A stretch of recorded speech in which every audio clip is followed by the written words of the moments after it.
Hey guys, Angus here. Got another Airsoft product review for you guys today. Today we're going to be taking a look at a product I picked up about a month ago for myself. We're going to be taking a look at the Army of Two style Airsoft mask. Now, first things first, guys, this is actually a Chinese-made brand. It's not the nicer, realistic Army of Two styles that Cactus Hobby makes. Those are the nice quality full face mask. This is a slightly cheaper Chinese-made brand. You guys have probably seen reviews of them before. This isn't the $30 variant. This is the bit nicer quality $70 variant. If you're interested in purchasing this, you can go ahead and buy them on Raptors Airsoft, I believe, stock them for about $65 or $70. Probably wondering, hey, if you bought this, spent $70, why didn't you spend an extra $20, get a nice Cactus Hobby? The reason I didn't do that is because they didn't make one with this paint job. This is the Crusader style paint job. I really liked it a lot. I thought it was pretty intimidating, pretty cool, especially with me. You guys know me playing Scream and Surrender the whole time. Pretty scary running up on somebody with this. Anyway, getting into the actual review, the mask is actually not that bad quality, being that it is a Chinese-made brand. It's made of a fairly solid plastic, almost sort of a fiberglass. I imagine you could probably make one of these yourself if you found out the mold using decent quality fiberglass. It has chipped a little bit at the bottom, as you can see on the inside. I actually believe it came that way, showing that perhaps the quality control on these masks isn't too good, especially being they're shipping from overseas. The paint job on the mask, however, is very, very nice. All the paint is detailed rather well. The couple splotches on here are actually because the paint came off when I attached this GoPro camera mount. In case you were wondering what that was, the adhesive stuck and ripped the paint off, showing the paint's not on there extremely well, but it is painted there well as of the moment.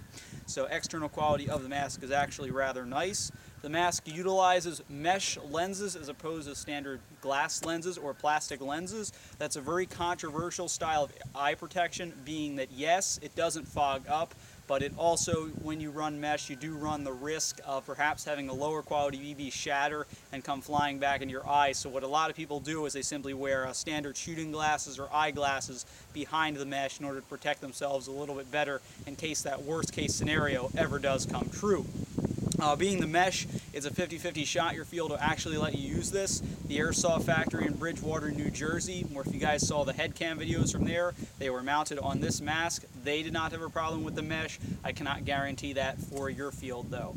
These definitely make a nice mask to have in CQB, being that they protect your whole face and are actually stretched a little bit wider. If you guys saw in that beginning clip, it didn't exactly mold to my face, stuck out a little bit, and that's a little bit better protection, being that the BBs come in, they strike here, as opposed to hitting you in a vulnerable spot such as your ear or anything, your mouth especially. You want to have a full face mask on CQB, so this would be a great thing to have.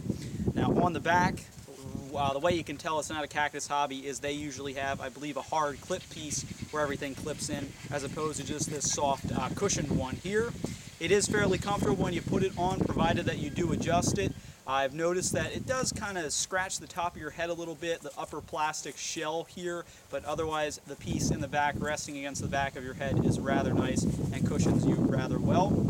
It's fully adjustable. You simply clip it in with the small clip shown here, and as you can see on the inside of the mask, provided my hands are not quick enough to unclip these, which they are, you will see a couple foam inserts there so that your face is not pressing tight up against the plastic. It's pressing up against the foam to give you a little bit more comfort. That being said, the mask still, again, isn't the most amazingly comfortable thing to wear with nothing on underneath. I'd recommend you maybe have a ski mask or just something else to cover your face up as opposed to pressing against that hard plastic. Another con of this mask is that they do make it a little bit hard to breathe, and they also muffle your voice a bit, something I don't care for, especially when doing some field gameplay where you gotta yell. Even in CQB as well, they muffle your voice so that it comes out a little bit deeper, and you can't exactly enunciate your voice as well. But otherwise, this mask does provide a decent amount of protection for being a cheaper Chinese model. I think it's rather cool, especially the paint job. Again, the whole reason I bought it. The mesh is controversial, but from what I've seen so far, it did give me a decent amount of protection, especially in that CQB gameplay. And overall, it's a fairly solid mask. So if you're looking at these Chinese ones as opposed to the Army of Two Cactus Hobby styles, those, maybe you can't find a design you like, you see a Chinese model that has a little bit better design like me. These really aren't that bad of masks, just a slight bit uncomfortable on the inside, which is something you're probably going to get with all of them. So with that being said, guys, this has just been a quick overview of my Army of Two mask made by a Chinese company. Thanks for watching, guys. Please subscribe.